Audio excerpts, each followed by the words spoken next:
ప్రభునందు ప్రియమైన వారలారా, ప్రభు అయిన యేసుక్రీస్తు నామమున కృపా సమాధానములు కలుగును గాక.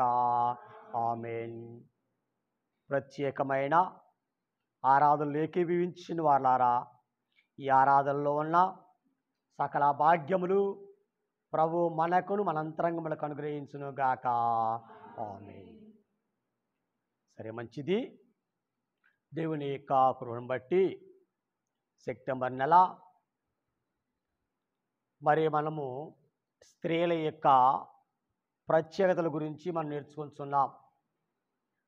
గత ఆదివారం రోజు కూడా బైబిల్ గ్రంథములో ఉన్న కొందరు స్త్రీలను వారి యొక్క ప్రత్యేకతల గురించి మనం నేర్చుకున్న వారమై ఉన్నాం. అయితే ఈ దినమున మరొక స్త్రీని గురించి ఈరోజు ధ్యానం చేసుకుందాం.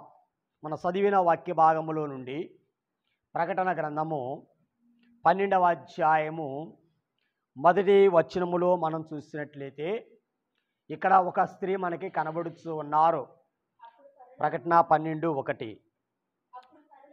అప్పుడు పరలోకమందు ఒక గొప్ప సూచన కనబడెను. అదేమనగా సూర్యుని ధరించుకున్న ఒక స్త్రీ, ఆమె పాదముల క్రింద చంద్రుడును, శిరస్సు మీద 12 నక్షత్రములు కిరీటములు ఉండెను. చాలు. ప్రభునందు ప్రేమైన వారు, ఇక్కడ మనము చూచూ ఉన్న స్త్రీ, ఈమెను మనం చెప్పాలంటే సూర్యుని ధరించుకున్న స్త్రీ, సూర్యుని ధరించుకున్న స్త్రీ అని మనం చెప్పాలి. కనుక ఈ స్త్రీ ఈ దినమున కలిగి ఉన్న కొన్ని ప్రత్యేకతలను మనం నేర్చుకున్నట్లయితే ఇక్కడ ఈ స్త్రీ కలిగినటువంటి లేక ఈ స్త్రీ మనకు నేర్పించున్న కొన్ని మాటలు అని మనము ధ్యానం చేసుకున్నట్లయితే కొన్ని ప్రత్యేకతలు ఇక్కడ కనబడుతున్నవి. ఏమనంటే ఇక్కడ ఈ స్త్రీ శరీరానికి లేక శరీరమునకు సూర్యుని ధరించుకుంది. వినండి, ముందు చెప్తా, తర్వాత మరి కొన్ని అంశాలను మీ ఎదురు పెడతాను. శరీరానికి సూర్యుని ధరించుకున్నారు. అలాగే పాదముల కింద చంద్రుని కలిగి ఉన్నారు. శిరస్సు మీద 12 నక్షత్రములు కలిగిన కిరీటమును ధరించున్నారు. అలాగే ఈమె గర్భవతి అయి ఉన్నది, గర్భము ధరించింది. కనుక ఈమె యొక్క సమయము సంపూర్ణమైనప్పుడు ఈమె ప్రసవ నొప్పుల చేత, ఆ స్త్రీ నొప్పుల చేత కేకల వేడి ద్వారా ఒక మగ శిశువుని కన్నట్లుగా మనం చూస్తూ ఉన్నాం. కలిగి మగ శిశువు కన్న తర్వాత ఒక ఘటసర్పం ఉంది. ఆ ఘటసర్పానికి కూడా మనం ఇక్కడ చూస్తున్నాం. అక్కడ మరొక సూచన కనబడుతుంది. ఎర్రని మహాఘటసర్పము, దానికి 7 తలలను 10 కొమ్ములను ఉండెను. దాని తలల మీద 7 కిరీటములుండెను. దాని తోక ఆకాశ నక్షత్రములతో 3వ భాగమున ఇచ్చి వాటిని భూమి మీద పడవేసును. కననైన ఆ స్త్రీ కనగానామె శిశువును మృంగవలనని ఆ ఘటసర్పము స్త్రీ ఎదుట నిలుచుండెను. ప్రభునందు ప్రియమైన వారలారా, ఇక్కడ 2 సూచనలు కనబడుతున్నవి. ఒక సూచన సూర్యుని ధరించుకున్న స్త్రీ కనబడుతుంది. రెండవ సూచన ఏమిటంటే ఎర్రని ఘటసర్పము. ఈ ఎర్రని ఘటసర్పం మీద కూడా తన తల మీద కిరీటం ఉన్నది. అనగా స్త్రీ తల మీద కిరీటం ఉంది, ఘటసర్పం యొక్క తల మీద కిరీటము కనబడుతుంది. కానీ ఇక్కడ 2 సూచనలు కనబడుతున్నవి. ఈరోజు మనము ఘటసర్పము జోలికి వెళ్ళట్లేదు, కానీ మనమందరము కూడా ఈ రోజున మరి స్త్రీల కాలంలో ఉన్నాం కాబట్టి ఈ సెప్టెంబర్ నెల మనకి స్త్రీల యొక్క ప్రత్యేకత కనుక ఈ స్త్రీ గురించి మనకి మరి కొన్ని విషయాలు మనం నేర్చుకోవలసిన వారమైనాం. అందుకే ఇక్కడ 7 అంశాలని మీ ఎదురు పెట్టనై ఉన్నాను. ఒకటి శరీరము, 2 పాదము, 3 శిరస్సు, 4 గర్భము, 5 ప్రసవ వేదన, 6 కేకలు, 7 శిశువు. మరొకసారి చెప్తాను వినండి. మీరు కూడా మరలా నేను చెప్పినవి మీరు చెప్పగలిగితే చాలా సంతోషం. కానీ ఈరోజు మన సమయం ఎక్కువ లేదు. అనేక విషయాలు 7 సంగతుల్ని ఈరోజు మనం ధ్యానం చేసుకోవాలి కాబట్టి మరి మీ జోలికి నేను రావట్లేదు. కనుక ప్రభువులందు పిల్లలు మరొకసారి చెబుతాను 7 అంశాలు. 1 శరీరం, 2 పాదము, 3 శిరస్సు, 4 గర్భము, 5 ప్రసవ వేదన, 6 కేకలు, లెప్పుల చేత ఆమె కేకలు వేస్తుంది, 7 శిశువు. ఈ 7 అంశాలు ఈ స్త్రీ విషయంలో మనకు కనబడుతున్నవి. ఇక్కడ మనం చూసినట్లయితే మొదటిగా శరీరము.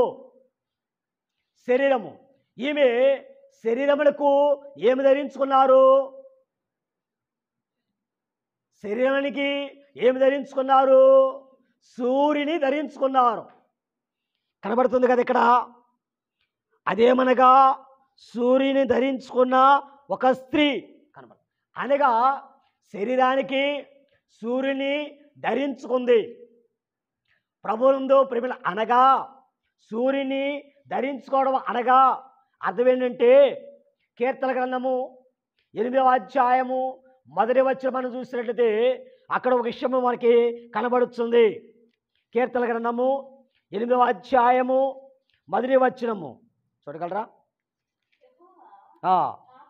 నా ప్రభా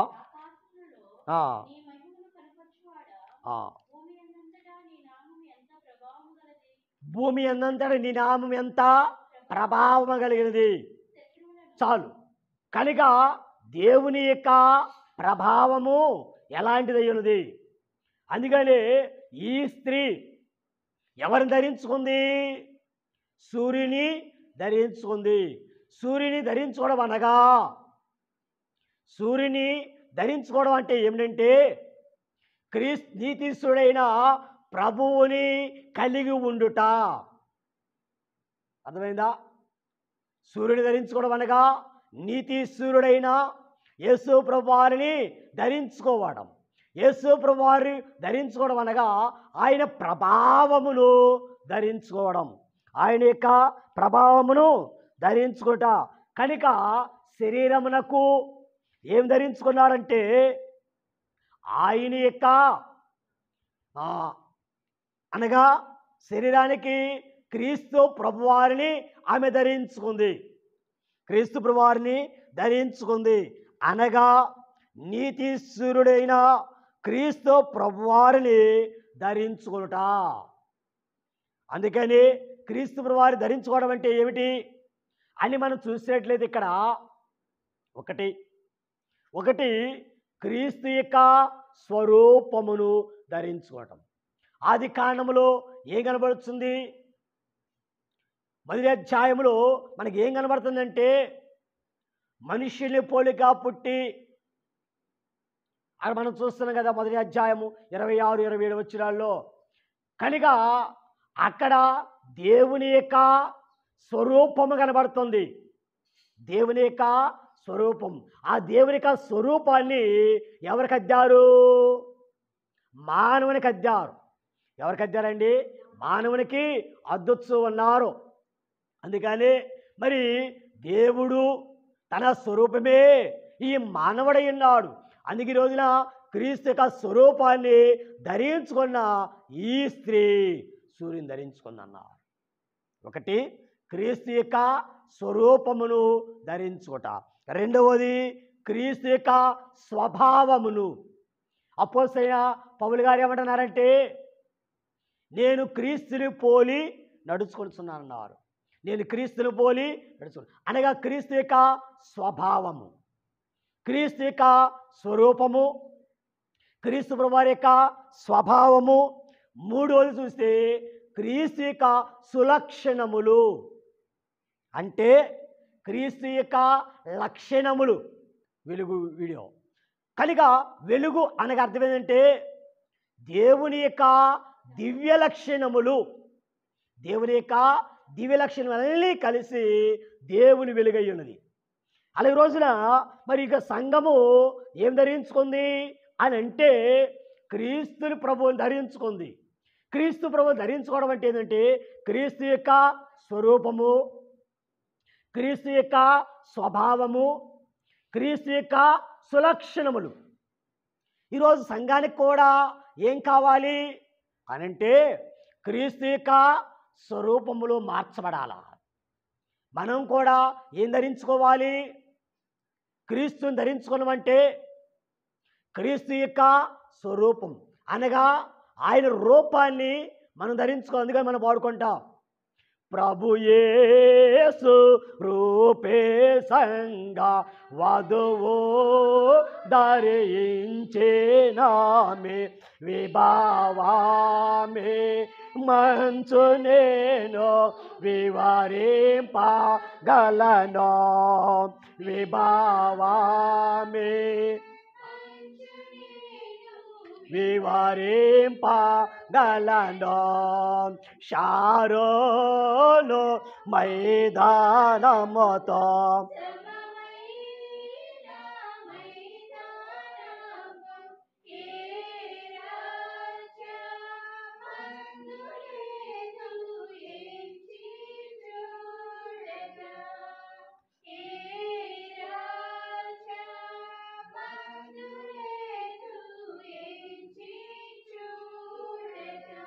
ప్రభునందు ప్రియమైన వాళ్ళారా, ఈ రోజున సంఘము మరి ఎవరిని ధరించుకోవాలి అని మనం చూస్తే క్రీస్తుని ధరించుకున్న వారే క్రైస్తవుడు అన్నాం.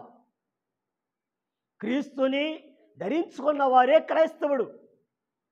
కానీ రోజున క్రైస్తవుడు అంటే అర్థం ఏంటంటే ఈరోజు మనం ఈ మూడు విషయాల్లో చెప్పుకున్నాం. క్రైస్తవుడు అంటే అర్థం ఏంటి? ఇప్పుడు మనం చెప్పుకున్న మూడు విషయాలు బట్టి చూస్తే క్రైస్తవుడు అంటే ఎవరు?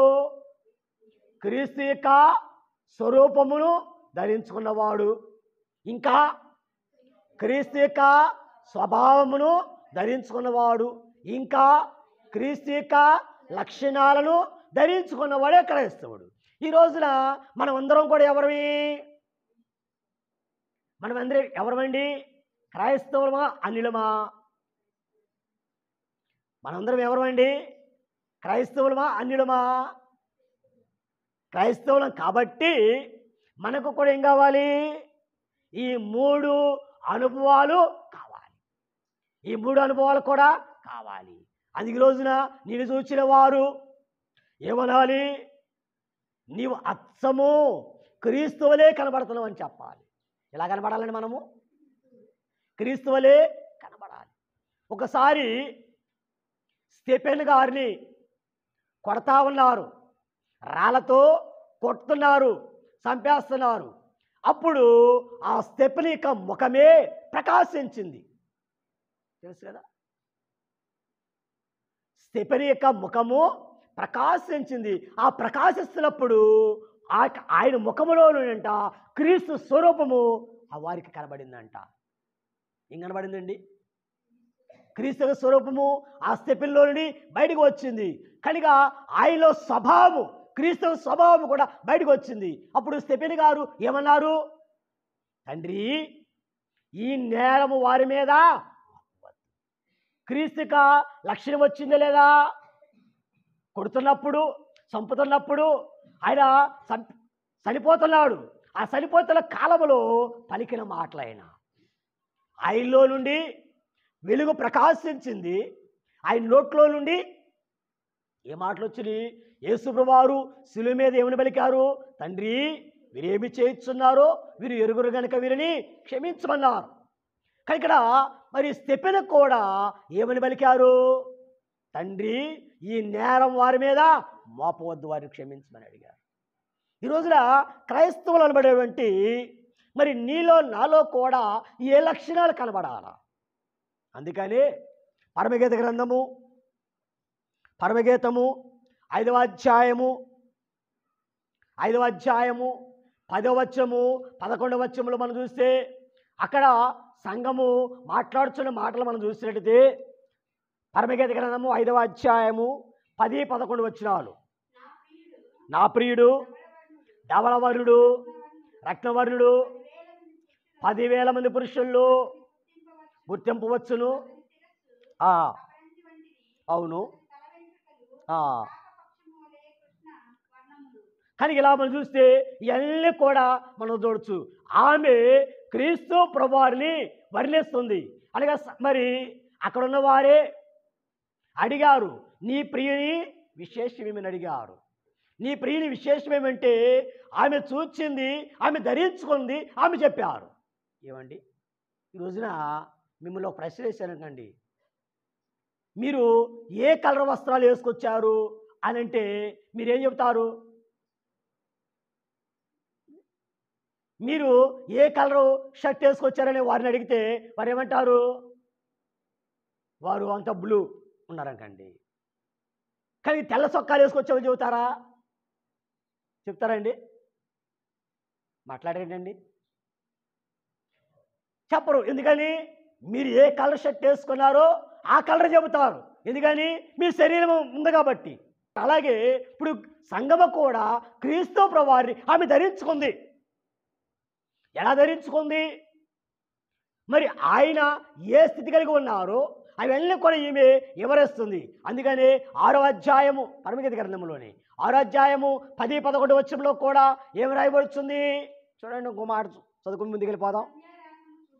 సంధ్యారాగము చూపట్టొచ్చు, చంద్రబింబంతా అందము గలదై, సూర్యునంత స్వచ్ఛమును కలలగలదై, యోగ్యత సైన్య సమారు వచ్చు. ఈమె ఎవరు? ఈమె ఎవరు ధరించుకుంది? సూర్యుడిని ధరించుకుంది. ఆమె ఎవరు ధరించుకుంది?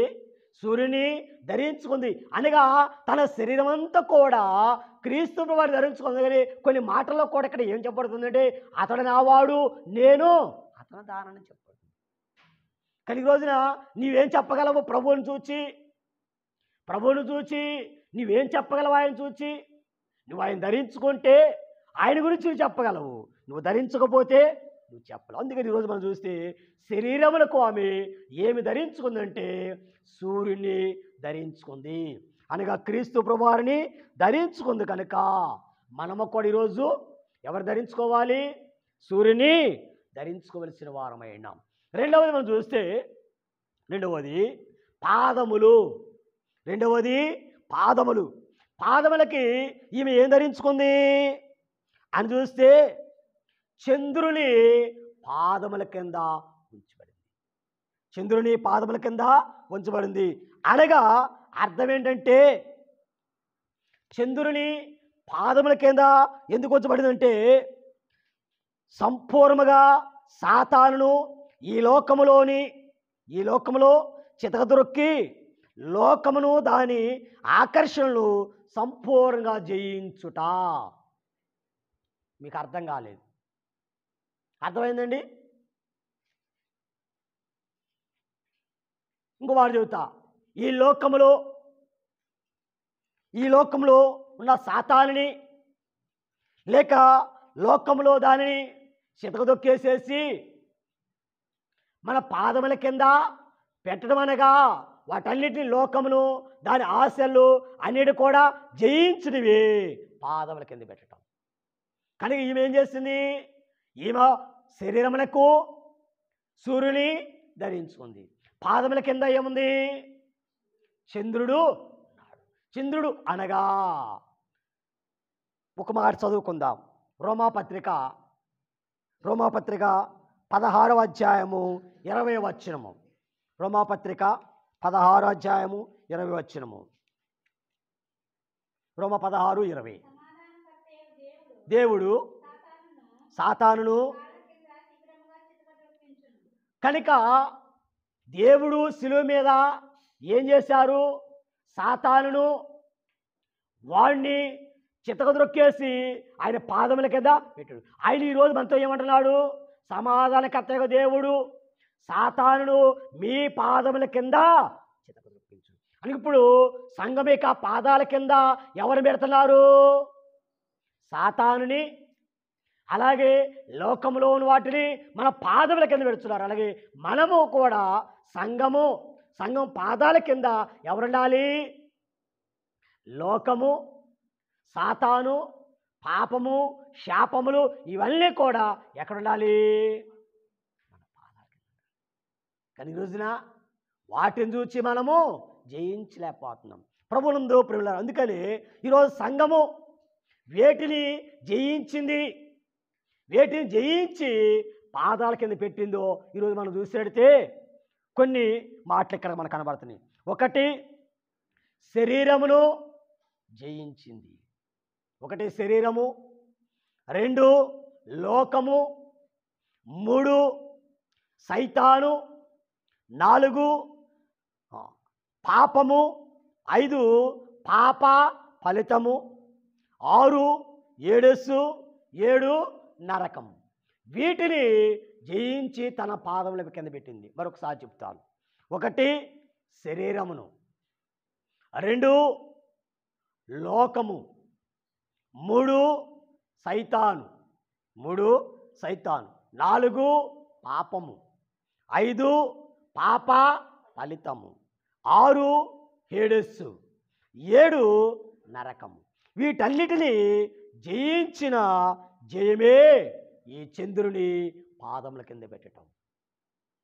అందుకని యోహాను గారే ఓ మాట చెబుతున్నారు, యవనస్తులారా మీరు లోకమును జయించాలన్నారు. చూడండి, ఒక మాట చదువుకుందాం, ముందుకెళ్ళిపోదాం. యోహాను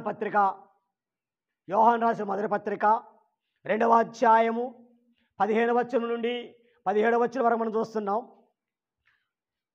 అనగా మొదటి యోహాను పత్రిక 2వ అధ్యాయము 15వ వచనం నుండి 17వ వచనం వరకు మనం చూస్తే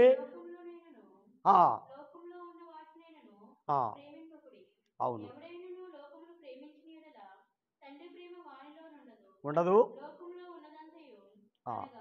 లోకములో ఉన్నదంతయు శరీరాశ, నేత్రాశ, జీవడము ఇవి తండ్రి వల్ల పుట్టినవి, లోక సంబంధమే కాబట్టి వాటన్నిటిని జయించాలని కనబడుతుంది. అలాగే ఈరోజు సంఘము వీటిని జయించాలి.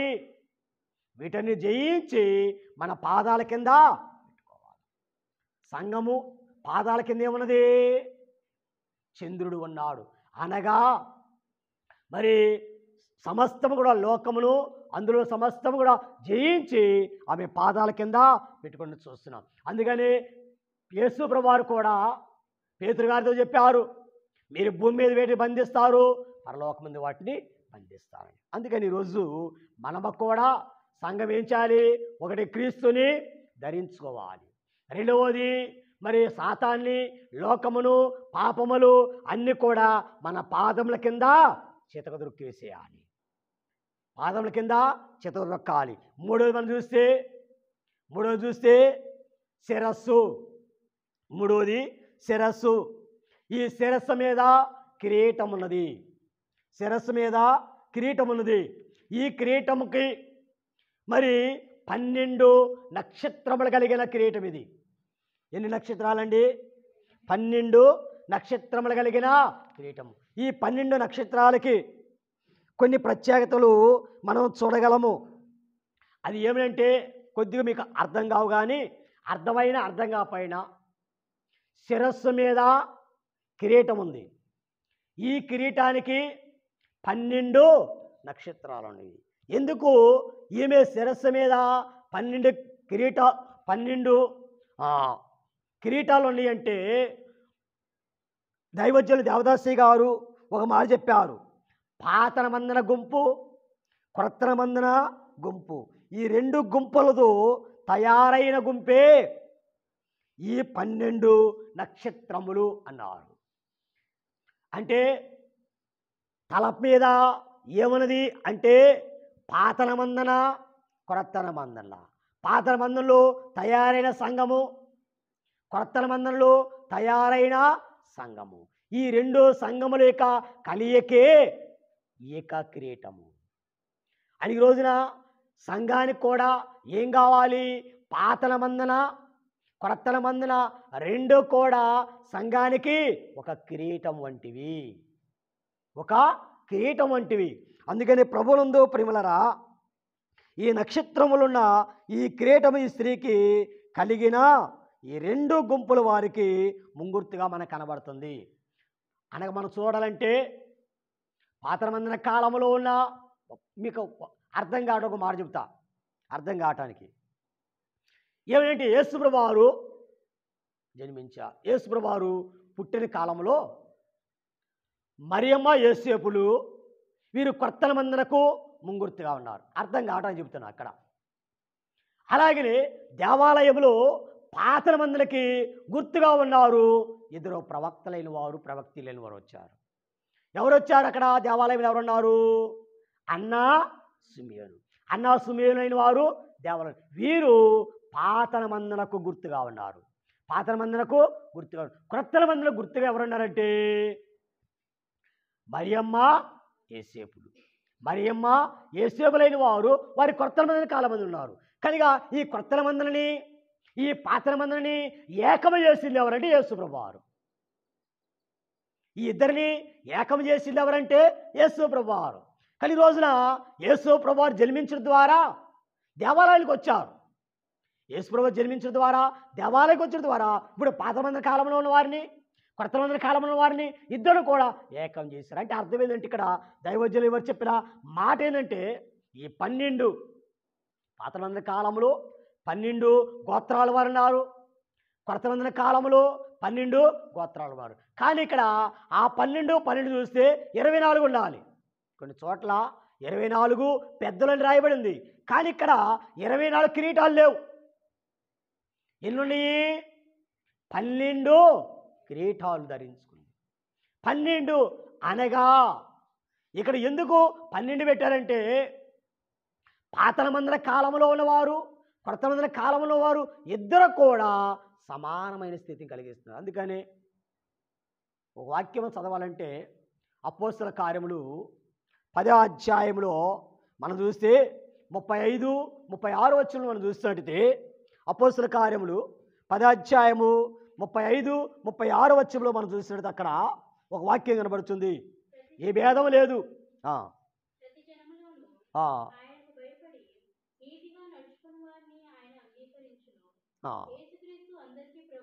యేసుక్రీస్తు వారు అందరికీ ప్రభు. కనుక ఏ భేదము కూడా ఇక్కడ కూడా మరి ఆ 12 మంది, ఈ 10 మంది 24ను జత చేయవలసిన వారైనారు. కానీ మరి ఇక్కడ మనం చూసినట్లయితే వీరు 12 మాత్రమే.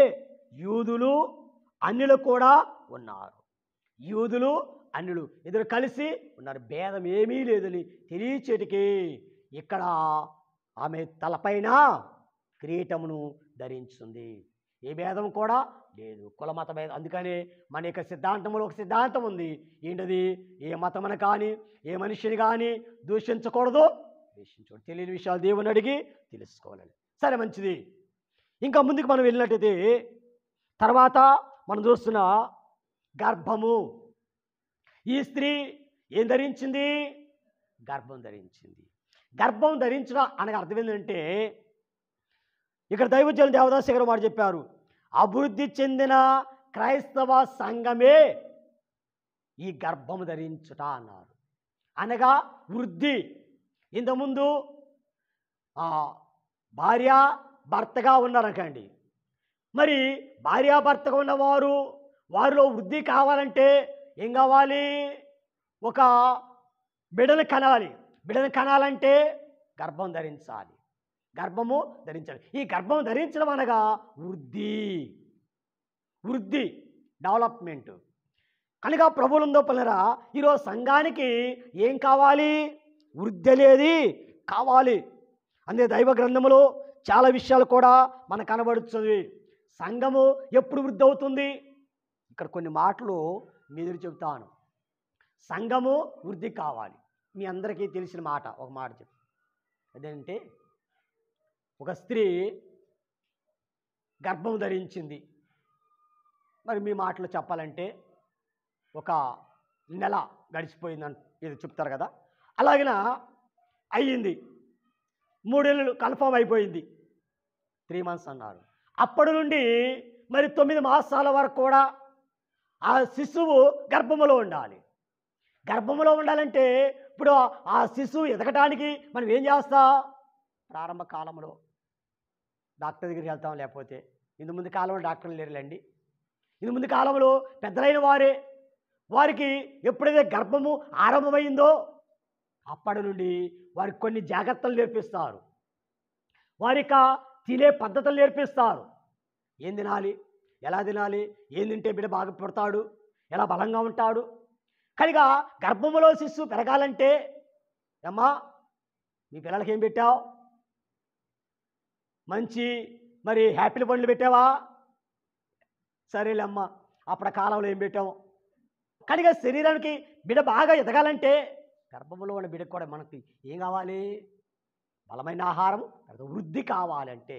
అలా ఇక్కడ కూడా ఒక సంఘము వృద్ధి కావాలంటే కూడా ఏం చేయాలి అని చూస్తే కొన్ని ప్రత్యేకతలు కూడా కలిగి ఉండే. కొన్ని చెప్పేసి ముగింపులోకి వెళ్ళిపోతున్నాం.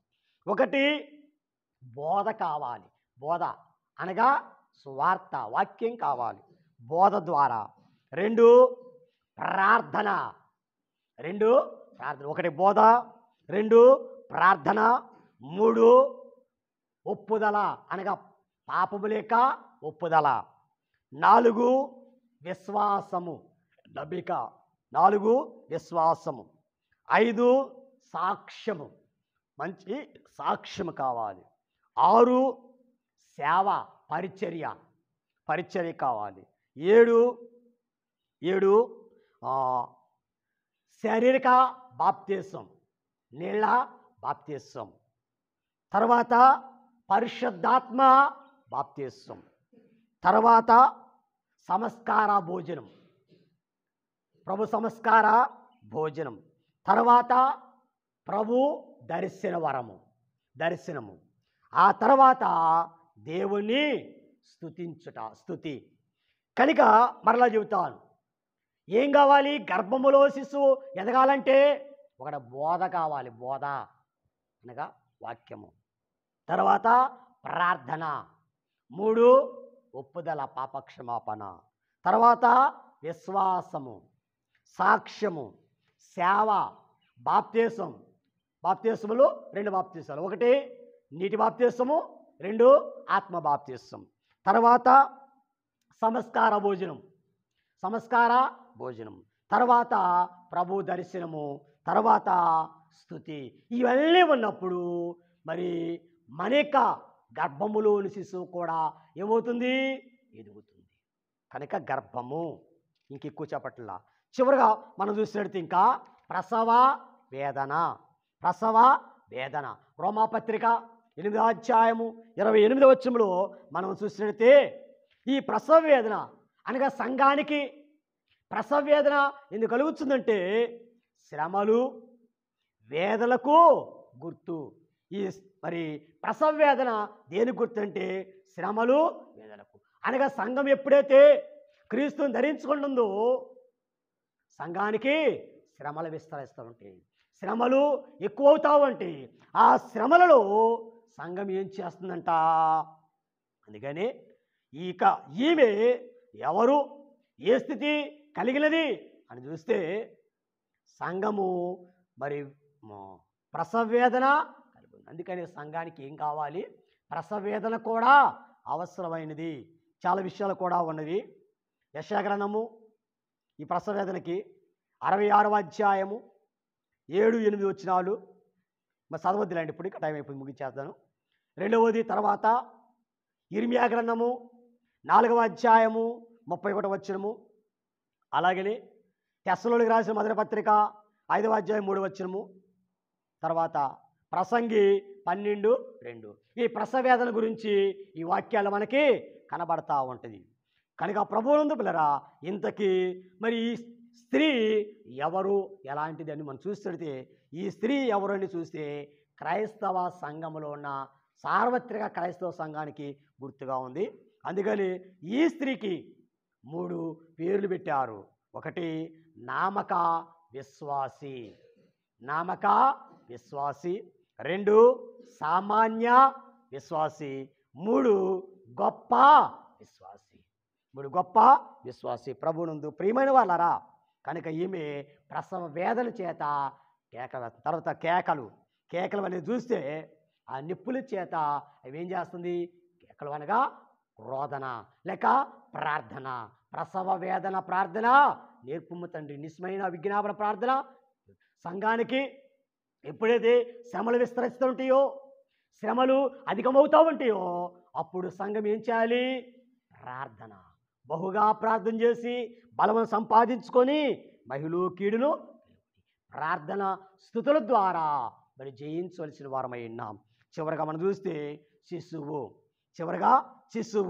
శిశువు అనగా ఇక్కడ మనం చూస్తే మరి ఏ శిశువు ఎవరికి అందిమే, మగ శిశువునికి అంది.